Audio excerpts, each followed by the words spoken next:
It's the Butch and Sundance Show. Okay, Bob Lazar is back on Joe Rogan with a message that some of you guys might have missed. I'm not saying this is what it is, but I mean, what if it's like, you know, like we raise cows out in a field and just feed them grass and they're just going to be food? What if it's something like that? What if we're just like, you know, a population of creatures that are just to be consumed in some way? Well, Bob, tell us what you really think. You know, it's funny. The last episode we put in that clip from the Twilight Zone, How to Serve Man. I think Bob's proven our point here. He might have watched that episode. I think he might have watched that too many times. I don't think he really means eaten. But one thing's for sure, in previous interviews, he really resists the temptation to get involved in what he thinks. He's kept his story to what he saw, what he experienced. But you got to read between the lines of what Bob's saying. If you really drill down and pay attention, this is the first time that Bob Lazar ever gave a dire warning, an opinion about what these aliens really are like or could be like. Never heard Bob say anything like this before. When you look at this interview, Butch, it's not positive. It's not positive. Whatever these things are, and obviously things are ramping up. They're coming out of the woodwork. There's sightings all over the place. You got government disclosure. You got the president creating UFOs.org. You got Burchett. We did a video on that. You got Matt Gaetz.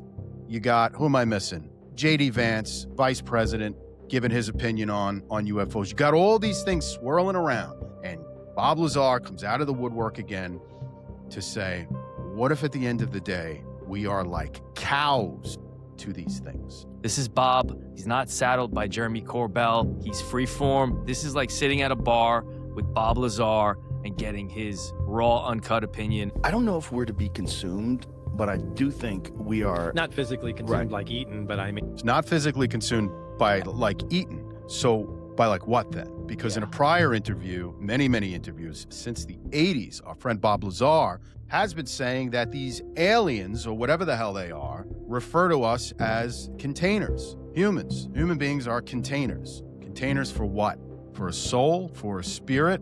And if we're to be consumed, what does that mean? What's the purpose? Consume the soul? Consume Right. the spirit? So he goes into this when he talks about his friend John Lear, who passed away. Huge presence in the UFO community. And he goes into the story about what John Lear thought that these aliens did with people's souls. So like they. When you die, your soul goes up, and I think he said the Greys, you know, this alien race set up this soul catcher, and that's what, and as you die, it sucks your soul in and they use it in some way.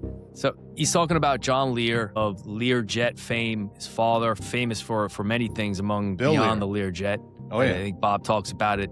He Created 8-track tapes. 8-track tapes, autopilot for jets. John was an eccentric guy, like you said, into the UFO community big time. He says that this whole thing is about the soul catchers. The Greys were involved, and your soul goes to the moon where they have these things set up.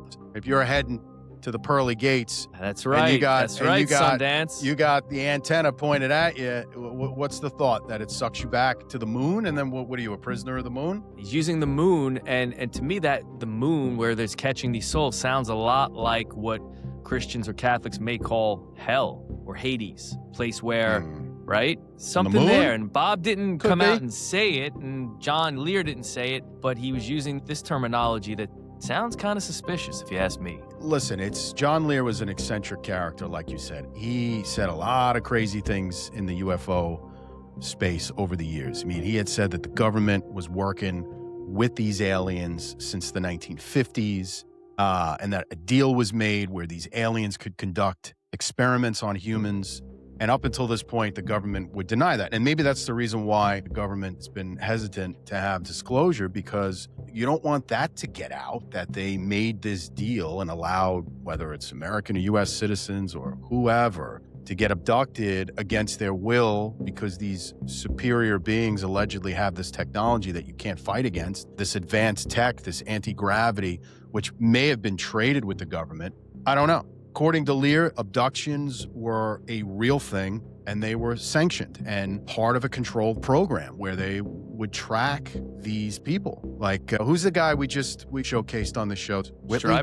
Schreiber, right? He did the movie Communion, based on him. Christopher Walken played. But Schreiber's got this cloaking tracking mechanism in his ear. Lear was very suspicious of the government. He was best friends with Bob Lazar.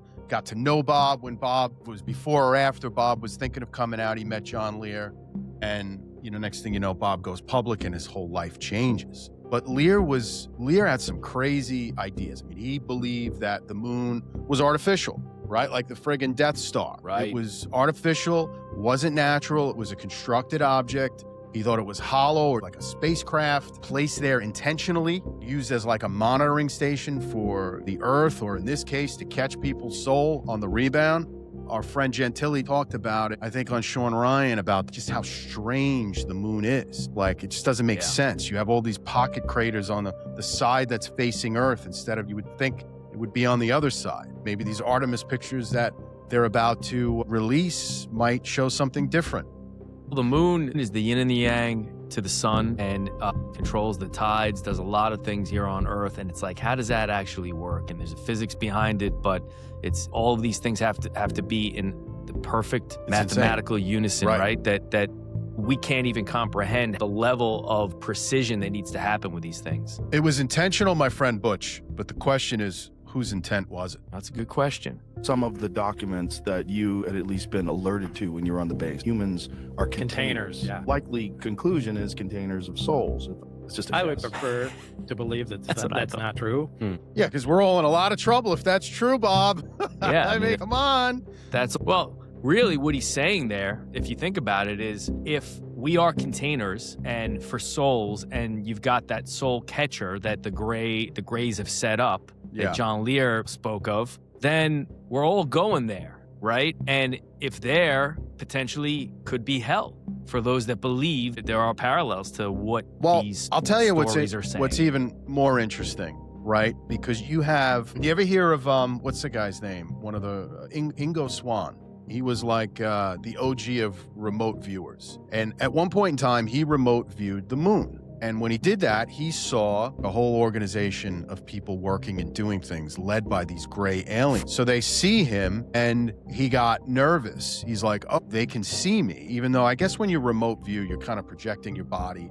It's almost like you're projecting your spirit elsewhere. Right. And they were able to see him. But he saw crazy stuff, slavery. He saw people working against their will. Like, he saw stuff. Who knows if this is what he was tapping into? I don't know. I mean, it's so nuts. It's so bizarre. The thing about John Lear, he had a lot of connections. He had a lot of connections in this community. People would come to him, and they would come to him with sometimes evidence and sometimes their story. And that's kind of where he started developing all these, wackadoodle ideas. This is all coming out on the heels of a lot of allegedly credible politicians, ex-politicians that are coming out and are perpetuating this disclosure movement, especially Tim Burchett. So Tim Burchett has recently been talking about this, and he can't talk about it because it's classified, but he said you'd be up at night with the things that I've seen, if the things that I've seen have released. So, again, what would keep you up at night?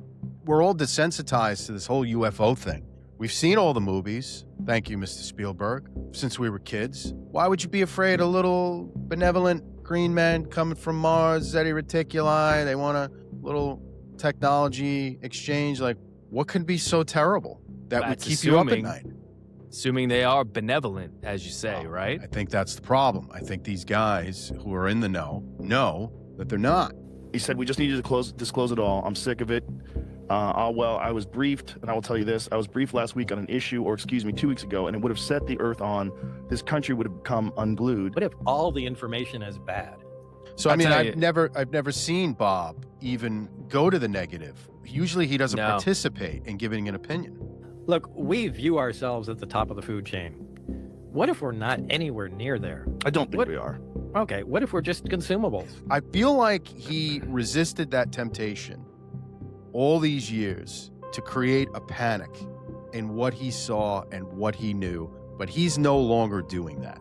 And that, I think, is cause for alarm in itself. Yeah, and thanks to bourbon. And Vino Veritas. Maybe it's time. Maybe it's another dimension. There's really no limits. If you can start manipulating physics in that way, you can bend time, you can open doorways into other dimensions. Okay, so clearly he's Bob, going the interdimensional. He's going interdimensional, route for the first and this is time, part really, of that Bob ever 100%. said that. I think if you read between the lines in this interview, Butch. Bob has a very negative point of view on what's happening in the world with what's going on with Iran and what's going on everywhere. And this just general feeling that things are about to pop at any moment. Never heard him talk about these aliens as interdimensional, right? And this is exactly what J.D. Vance is saying. And for lack of a better word, the Catholics and the Christians are labeling these things as demons. Right.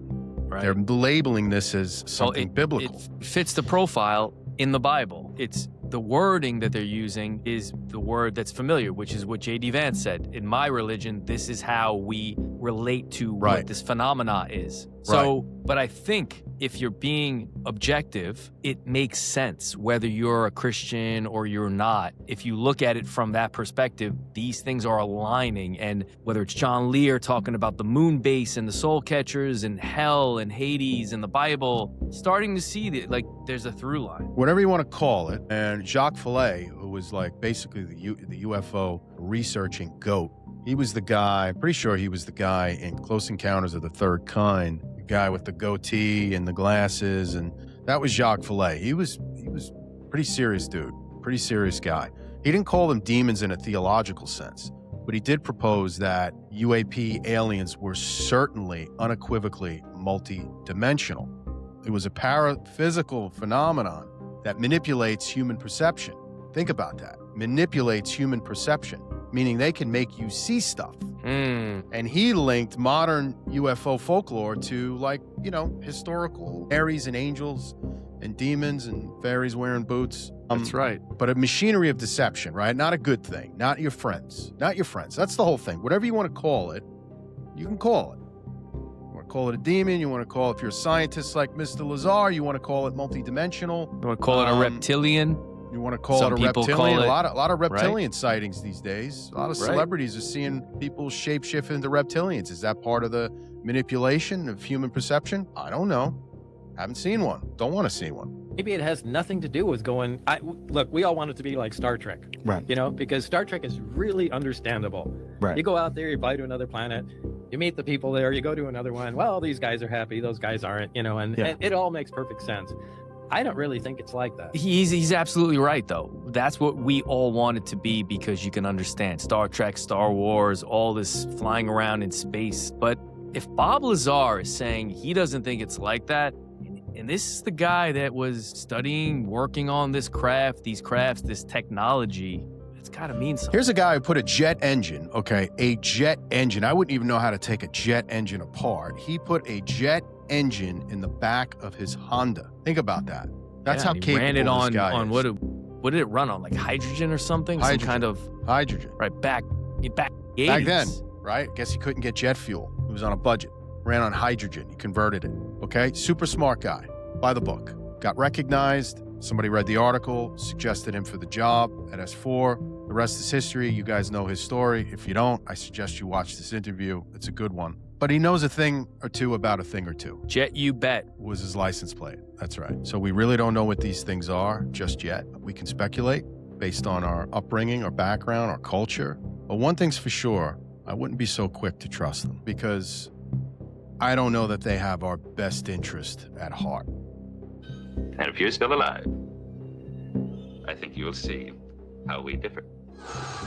Guys, if you enjoyed the show, please like and subscribe because it really makes a difference for us. Stay prayed up, stay safe. God bless. See you soon. It's the Butch and Sundance Show.